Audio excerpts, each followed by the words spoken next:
కాళేశ్వరంపై విచారణ కమిషన్ దూకుడు పెంచింది. ఇప్పటి వరకు అఫిడవిట్లు సమర్పించిన వారికి నోటీసులు జారీ చేయనుంది. మొత్తం 50 మందికి పైగా కమిషన్ ముందుకు వచ్చి అఫిడవిట్లు దాఖలు చేశారు. వీటిని క్రాస్ ఎగ్జామినింగ్ చేయనుంది కమిషన్.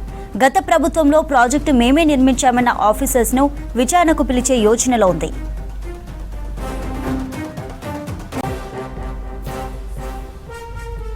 దీనిపై మరిన్ని అప్డేట్స్ సత్యం లైవ్ ద్వారా అందిస్తారు. సత్యం, కాళేశ్వరం కమిషన్ ఎంక్వైరీ అప్డేట్స్ ఏంటి?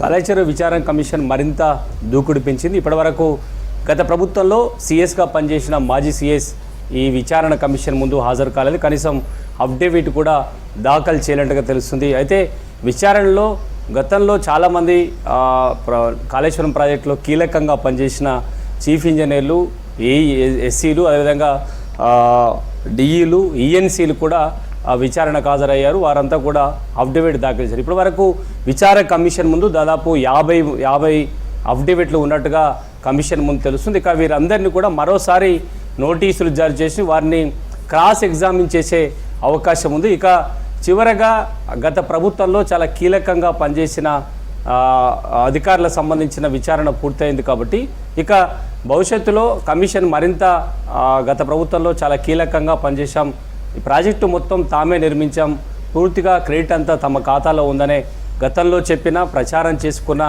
కీలక రాజకీయ నాయకులకు కూడా విచారణ కమిషన్ నోటీసులు ఇచ్చే అవకాశం అయితే కనిపిస్తుంది. ఇక మొదటి నుంచి కూడా గత ప్రభుత్వంలో కీలకంగా పనిచేసిన కాళేశ్వరం డిజైన్ నుంచి నిర్మాణంలో కీలకంగా పనిచేసిన అధికారులు, సిఈలు, ఎస్సీలు, అదేవిధంగా ఈఎన్సీలను కూడా విచారణ కమిషన్ పిలిచింది. వారంతా కూడా విచారణ కమిషన్ ముందు హాజరయ్యారు.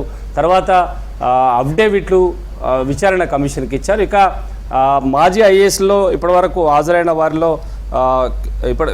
హాజరైన వారిలో ఈ కమిషన్ ముందు ఇప్పటివరకు రజత్ కుమార్, అదేవిధంగా స్మితా సబర్వాల్, వికాస్ రాజ్, అదేవిధంగా రాహుల్ బజా లాంటి ఐఏఎస్లు కీలకంగా గత ప్రభుత్వంలో కీలకంగా పనిచేశారు. ప్రస్తుతానికి ఈ ప్రభుత్వంలో కూడా పనిచేశారు. వారంతా కూడా కమిషన్ ముందు హాజరై గతంలో ఏం జరిగింది, నిర్మాణం సందర్భంగా ఎలాంటి నిర్ణయాలు తీసుకున్నారు, ఆ నిర్ణయాలను ఎవరు అమలు చేశారు, ఇలాంటి నిర్ణయం తీసుకోవడం ఇంకా కీలక పాత్ర ఎవరుందే అంశాన్ని కూడా విచారణ కమిషన్కి పూర్తి సమాచారం ఇచ్చారు. ఇక ఈ నెల 31తో ఈ విచారణ కమిషన్ గడువు మూస్తుండటంతో ప్రభుత్వం ఈ విచారణ కమిషన్ గడువు పెంచుతున్న ఇప్పటికే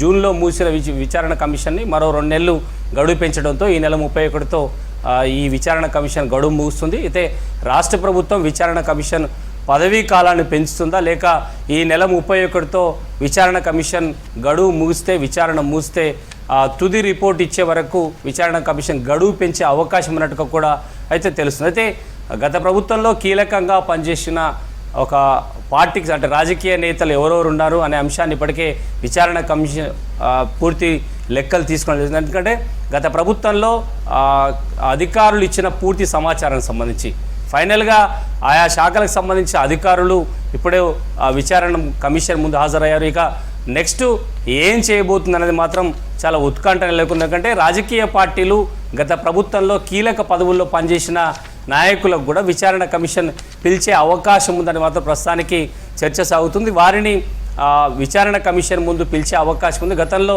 పూర్తిగా కాళేశ్వరం ప్రాజెక్టు క్రెడిట్ అంతా కూడా తామే నిర్మించామని చెప్పిన నేతలను కూడా ఈసారి విచారణ కమిషన్ వారికి నోటీసులు ఇచ్చే అవకాశం ఉన్నట్టుగా ప్రచారం జరుగుతుంది. వారిని విచారణకు పిలిచే అవకాశం ఉన్నట్టయితే కనిపిస్తుందని చెప్పచ్చు. ఎందుకంటే విచారణ కమిషన్ గడువు మూస్తుండడంతో ఇక రాష్ట్ర ప్రభుత్వం నియమించిన జ్యుడిషియల్ కమిషన్ పదవి మూస్తుండడంతో విచారణ కమిషన్ ఒక రిపోర్టు ప్రభుత్వానికి ఇవ్వాలి, లేదంటే ఎన్డీఎస్ఏకి రిపోర్ట్ ఇవ్వాలి, కేంద్ర జలవనరుల శాఖ సంబంధించిన రిపోర్ట్ ఇవ్వాలి. కాబట్టి గడువు మూసేలోపు ఇక రాష్ట్రంలో కీలకంగా పనిచేసిన నాటి రాజకీయ పార్టీలకు సంబంధించిన నేతలు, గత ప్రభుత్వంలో కీలకంగా పనిచేసిన నేతలను కూడా ఈసారి విచారణకు పిలిచే అవకాశం ఉన్నట్టుగా ప్రస్తుతానికైతే చర్చ సాగుతుందని చెప్పొచ్చు.